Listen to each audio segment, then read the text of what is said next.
Hello and welcome to an Everquest level 90 Enchanter setup guide. So we are leveling 90 Enchanter. I have no idea why my character keeps doing the whatever the thing is. It's just so funny. But here we go. So if you watched my level 85 setup video for an Enchanter, this is gonna be like a continuation of that.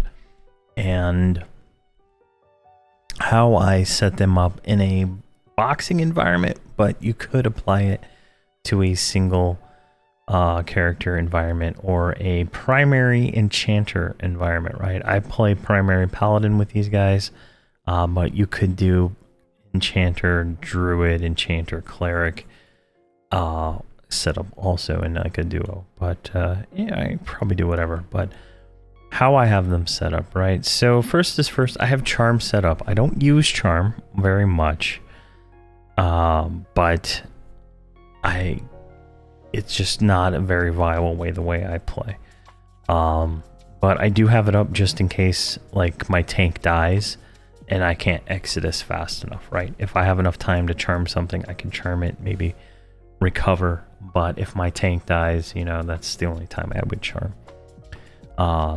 If my pet here dies too, because I do use the summoned pet as a extra DPS. So first up, I have Mind Blade. It's a level 90 nuke. It's got a little bit of a recast, and we're gonna fix that later on where we have multiple nukes up. But for the most part, what I do is I spam nuke on this character.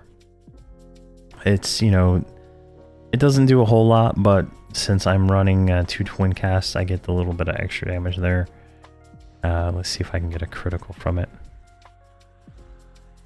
3,400 or 34,000. So it's not bad. But actually, we could probably drop that one right there and put another one in real quick. Let's do Spectral Assault, right? And then I'm just making this up on the fly right now. So let's see here. Let's change this. So this should be, let's get rid of that one. Alt Act 173, because I did move my slow into the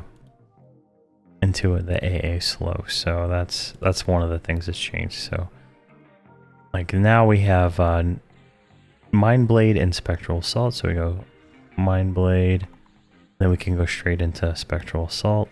A little bit more damage, a little bit more aggro, so keep that in mind. Then I have my Group Haste and my Group Clarity. Keep those memorized at all times because I don't know, like I'm just lazy, right? Like it boils down to I don't like memming spells, and so I try to keep these always memmed. I think right now they have guild lobby buffs, so they're not getting them. But the mercenaries, they die, and so casting those on them helps a lot, right? Next, then I have Baffle. This is the level 87 Mez. We're getting a new one at like 92, maybe 93. So I recapped at level 93 for Mezes right now, so that's unfortunate. But that's a single target Mez, and then I have my lull. I always have a lull up on my Enchanter to help me pull. Early on in the game, Paladins get lull, and they get lull later on in the game. But they took it away because it was so overpowered, and it's still overpowered. And Enchanters are the only ones who get the overpowered version, which means I can lull these 2 targets. I could stand like right here, and I could pull this guy over it. And there's a pretty high chance that I'm not going to get this one. I'm only going to get that one. It's like, I think in my Verant videos, I kind of show as I pull the temple, I'm lulling everything, and the paladin's able to solo pull. But since they took that away from the paladin, I do it on the enchanter, and it just makes pulling 100% easier. Not as good as a bard, but it works for me. Then I have Serene Wave, which is an AoE mez, which is pretty nice actually. It actually lasts for 54 seconds, and it's pretty good. Like if we just cast it here, we can kind of see how it should hit both of these. It only hit that one, but it works pretty well. I feel like it gets resisted a little more than I'd like, but it does, you know, you can chain cast it, right? So as long as it gets on there and whatnot, but these are target dummies, so you can't really mess them. Let's see here. Illusion Gnome. I like my character small, like the druid. I perma keep her as a gnome. I don't have shrink, so it's kind of the only reason, right? I do that. I do have pet animation up, so at a certain point in the game, enchanters got the ability to control their pet. I think it's companion's discipline. So whatever that is right here, this first rank gives you pet guard and pet attack. I start using that, right? And I can send my pet on, right, wherever he's at. Where is he? Can't wake it up. All right. Let's see if I can. There we go. So I can send my pet in wherever he's at. I don't even see him. He's way up in the sky because he hacks or something. I don't know. He's got some AoE flight. But I send him in. I mean, his damage obviously is not that great. Like in the last video we showed, he does not do a lot of damage. But if you think of it like this, instead of it being a pet that's like a necro pet or a mage pet, it's a dot that I don't have to like waste mana on. It's actually pretty good. Because that's like, you know, 300 damage a second. Let's just say that. Let's just say 300 damage a second. I don't know what that actually calculates out to be. It's actually pretty good. So if you think of it like that, the pet is worth it, and it's free damage in a way, since I don't have to really do anything to summon him or do anything after he's out, right? And then I run Twin Cast Aura. I can cast it, and Mana Reiteration Aura. And I'm still skeptical on this Mana Recursion Aura, whatever it's called. Like, called recursion here and reiteration here. So it adds this right here. It adds this buff, so any direct damage spells will add more damage to it. You kind of saw in my very early in the video when I did the nukes, right? If we target him, you can see here this mana radiation strike, reiteration critical, 8,000. So we got our nuke hit for 8,400. But the aura added another 8,000 to it, plus 2,000, because it did it twice, right? Unless I'm reading this wrong, yeah. I think that's right. I think that's exactly how that worked. So it's there. I cast it, but you know, if it works, it works. It's mostly for the druid. Like if we look at the druid here, like, bringing other characters in. Like the druid here, if I do her nature's fire, and I do her nature's bolt, she got it on? Yeah, she has it on. Maybe it has to be real nukes. Searing Wrath.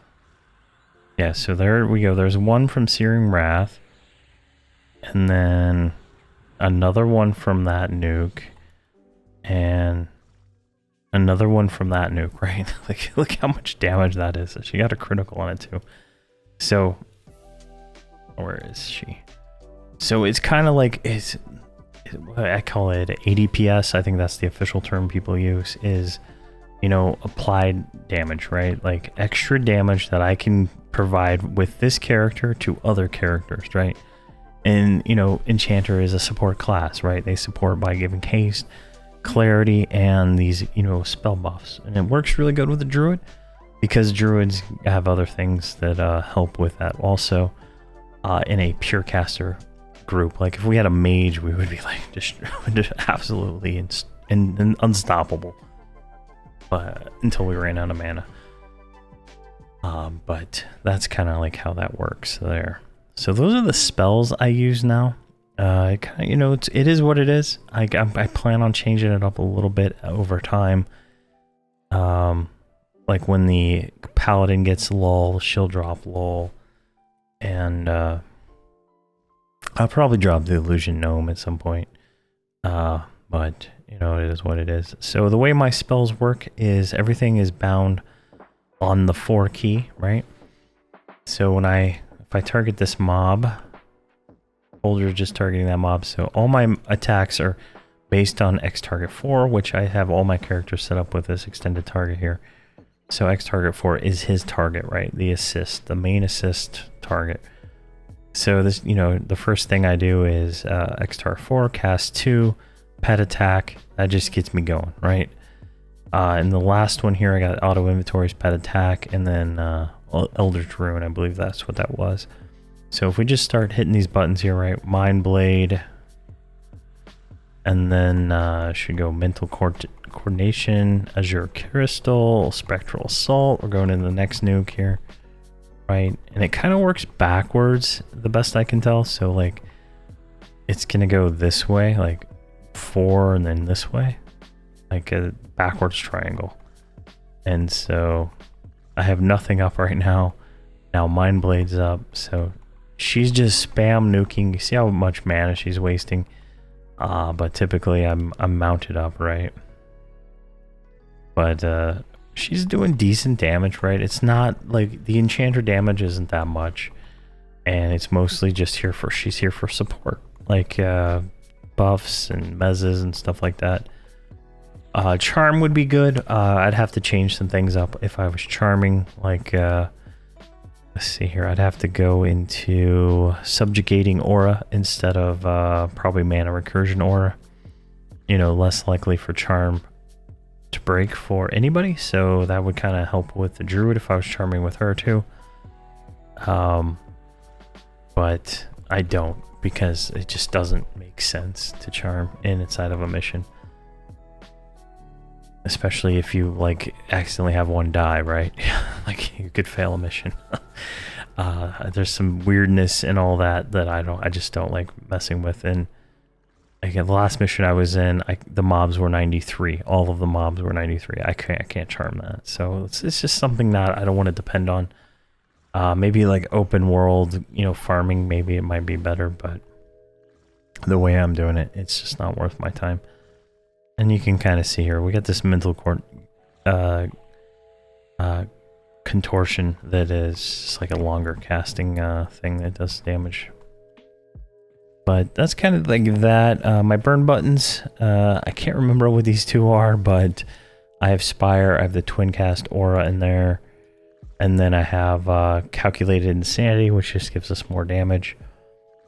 My mezzes are, you know, target X5, so 1, 2, 3, 4, 5. So whatever the main assist is targeting, the one after that in the aggro list here is target 5. So I target that. Same with 6 is the one after that. And then 9 here is AoE Mez. So I take advantage of that if I have more. Originally, I'd planned to do like mezzes all the way up to 6 different mezzes. And this last one being A, but that's not sustainable for actually tanking 6 mobs at a time at this current stage. So those are dead, pretty much dead. My Tash, I think in that last 85 video, I switched to Bite Tash. So if I do that, you know, it's an AoE Tash on everything, pretty nice. And then I have Enveloping Helix, which is an AoE slow on everything. So the way I have this one set up is I do AoE first, and then I do single target. They have different cooldowns, so just make sure that I can slow whatever I'm targeting at the same time. And all my druids are like doing all sorts of stuff too. Let's see here. Short duration buffs. I just redo the Mind Crystal inside this. When we get Night's Dark Terror back, or Night's Perpetual Terror, when we get that short duration buff back and I can start casting it on Holdridge again, I will, see here, I think the last time we got a combat initiative was a little while ago. So yeah, 63 is when we got that, and then it goes into these caster ones and no melee ones for a while. And then once we get back and get that back, right, we will be using that again, and that'll change. But I just use the aura. I might switch it to not the aura because it doesn't seem to last very long, right? And I'm lazy, so I want whatever is kind of the best. But we'll see. I still got some planning there to do and figure all that out. Everything else is pretty standard, right? I just have all my nukes down here. Tash and slow. I slow names. I don't slow pretty much anything else. I might start slowing now that I have an AoE slow. I got that at I think 86, maybe a little later, but I didn't macro it until 90, I think, when I took a break. Let's see here. Everything else is the exact same. I don't think there's anything different, so it's pretty much it for the Enchanter here. But her gear is terrible at this point. I do have like 1-2 pieces of House of Thule gear. I plan on working that. I gave all my tokens for Marks of Valor to my tank so I could get him going, but pretty much that's the Enchanter. She's working pretty well, but definitely missing out on some of the gear that could really make her a little bit better in some regards, but I don't think it really matters too much. But there we go. If there's any questions or comments, please let me know. And that's pretty much how I run a level 90 Enchanter. I focus on the support and less on the offensive, so it's a little bit different than if you're playing an Enchanter main for sure. But thank you very much for watching, and please have a fantastic day.